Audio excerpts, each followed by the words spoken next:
Yo, what is going on, guys? Welcome to the video. I hope your day is going great. Mine's been awesome so far, and I'm really hyped up right now because we got some juice to cover today, guys. Monte absolutely blasting Jayne and the Dallas Fuel on Twitter today because of what Jayne tweeted out yesterday about the Dallas Fuel winning scrims and then eventually deleted. Monte taking no prisoners. Then, guys, moving on, we're going to be taking a look at some clips from Oversight. It is finally posted on YouTube. I will leave the link down below if you guys want to check out the full podcast. Definitely the best Overwatch podcast out there. Thorn and Monte they get to the bottom of everything and they ask the right questions with the right guests. So link will be down below. Go check that out. But in this video, we will be covering a couple topics that they did discuss. One main topic, which is really relevant to what I've been covering on my channel recently, is the Florida Mayhem and just the shitstorm that has been brewing up over there down in Florida. Monte Thorn, Jay from the Toronto Defiant, and Brad from the Atlanta Reign will all be discussing it. I'll chime in and give you guys my thoughts on what they think. So if you guys are excited for this video, do me a quick favor, drop a like on it, subscribe to my channel for more daily Overwatch League uploads, and now without further ado, let's go ahead and jump into this situation with the Dallas Fuel, Jayne, and Monte.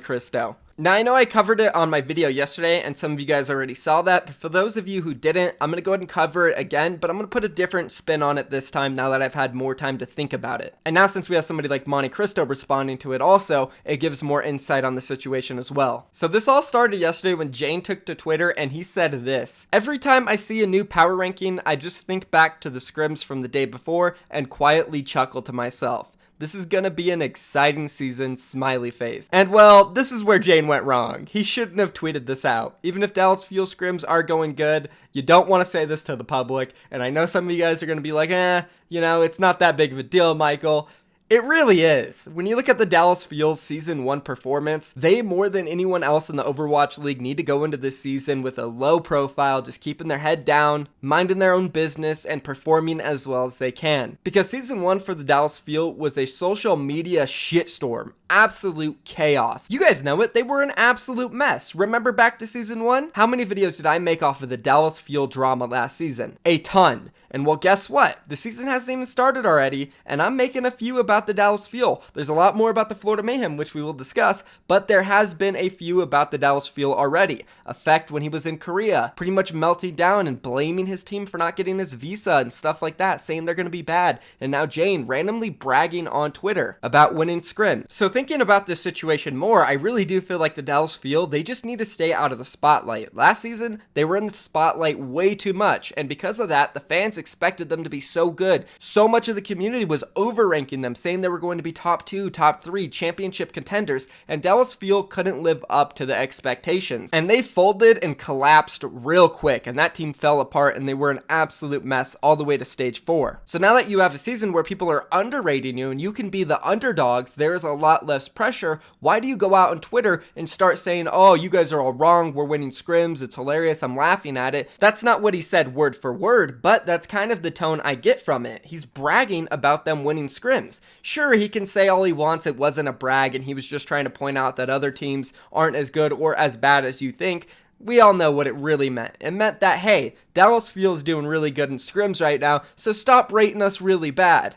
Well, if I were them, I would want to be rated bad, just like the Boston Uprising in Season 1, who had an incredible performance because no one expected them to be good. They had a lot less pressure than a team like Dallas Fuel. Dallas Fuel's all Hollywood, all big stars, big names, everybody loves them. We want them to do good. As for the Boston Uprising, they hardly have any fans. I hate to say this, but not a lot of people care how well the Boston Uprising will perform or how well they won't perform. Alright, I'm done with my opinion. I know I kind of switched up, but that's how I really feel. I think the Dallas Fuel need to stay as low as possible and just mind their own business. If people aren't ranking you very high on their power rankings, who cares? Prove them wrong in the league. Don't go out and tweet this stuff. And it seems like somebody within the Dallas Fuel, whether it's the management or a player or whoever, they went and told Jayne, "Hey, you should probably delete this. I don't think it's a good idea for us to go out there and say stuff like this." Of course, this was after Jayne tried to defend himself for not bragging. Let's go and take a look at that tweet. This isn't a brag about Dallas scrim results, but commentary about how a lot of teams are either better or worse than people think.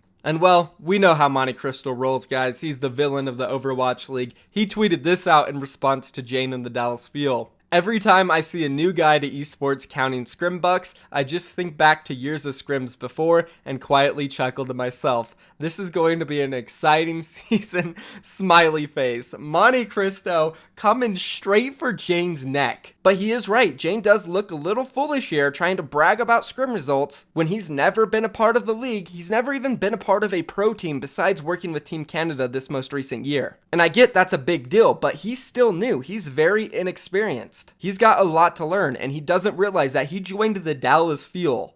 He hasn't been on the Dallas Field during a season yet. The expectations that the fans set are crazy.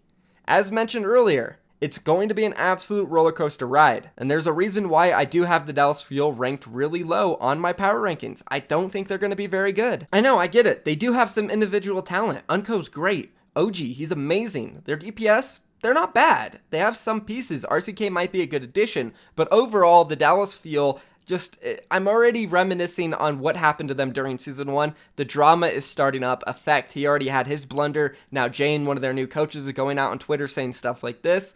I don't know, I'm getting flashbacks, boys. I wish it wasn't true, but it is. That's pretty much it for this, though. Let's move on from this drama to the next drama. We have the Florida Mayhem, who are definitely taking the cake so far for just the worst, the most drama, the craziest, the out-of-control organization for this season so far. They're getting a running start. They said, hey, Dallas Fuel, move on over. Season 2 is ours. I was watching Oversight last night, and I was just waiting for them to discuss the Florida Mayhem and what's been going on with their coaching situation and just overall what a disaster it is for them 1 month before the Overwatch League. Let's go and roll what Monte Cristo and all the other guys had to say about it.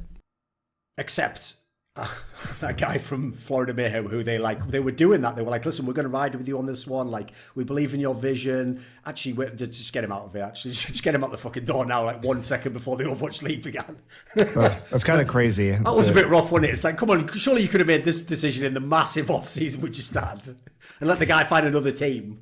I mean, it's crazy too, because now with Ryder out, like, they're going to have to find another coach on a very short timeline. And I think what's interesting is, I know Jay hasn't said anything yet, but I think they found a coach already, though, promise. Okay, did they announce? Yeah, they announced him, yeah.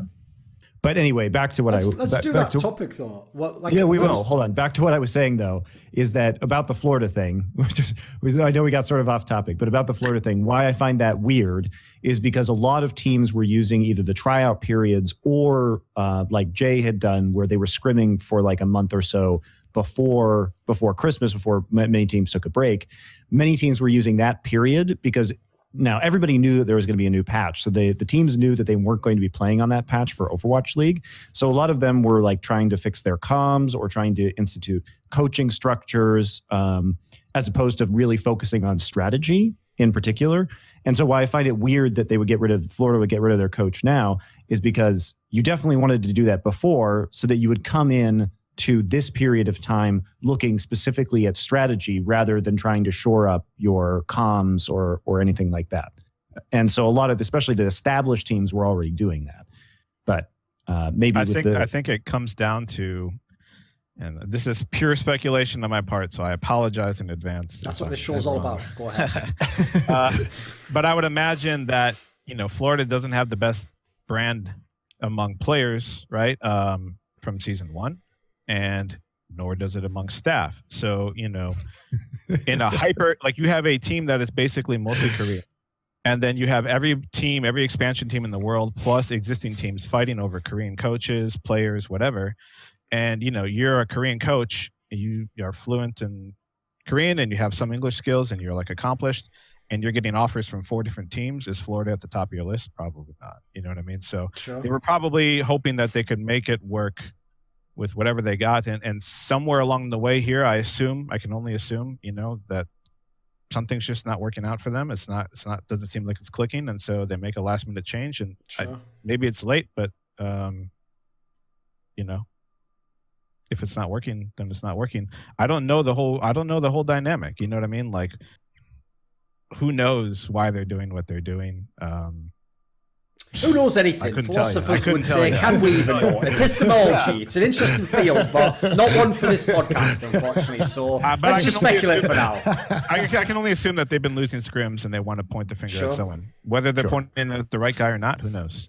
So that's what the guys had to say about Florida Mayhem. The first thing I want to point out is that Monte Cristo didn't even realize that Florida Mayhem already signed their new coach, which was their former academy team coach, who I don't know what else to describe him as other than delusional, because he literally said when he was on their academy team that there was no point in trying to win. Rather, he just wanted to focus on getting players good enough for the Overwatch League. Now, I don't know what kind of statement that is, because you have to win to get your players into the Overwatch League. No offense. If you're getting destroyed by Trials teams and Overwatch contenders, you are not going to get your players into the Overwatch League. So that was the first thing I want to point out. Monte Cristo literally didn't even know they already hired a new coach, and he doesn't realize that a full Korean roster is going to be coached by a full Western staff who does not speak Korean, which is absolutely mind-blowing. And then I want to talk about what Brad was saying, because he made some really good points here about nobody wanting to join Florida, whether you're a staff member or a player, because of all of the disastrous things that happened during Season 1 with Florida, and specifically their management,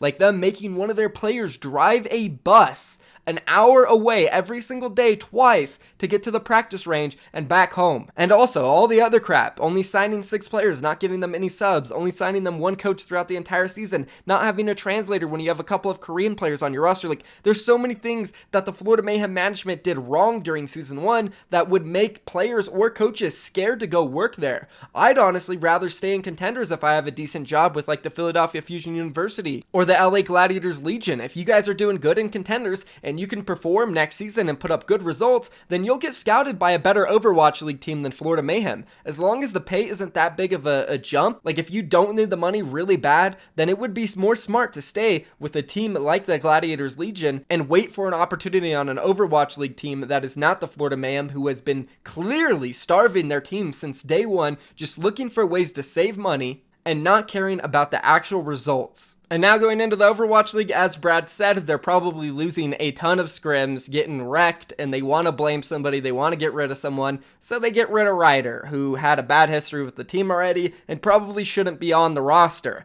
But then they replace him with somebody who's very questionable, doesn't speak Korean, and now the team is just, I don't know, it's set to get destroyed in the Overwatch League. That's my opinion on the situation. Let me know if you guys agree with what Brad said. I think he made some very good points. That will be the end of the video. If you did enjoy it, do me a favor, drop a like on it, and of course, subscribe to my channel for more daily uploads. I love you all. Thank you for watching the video. I'm out of here. Peace.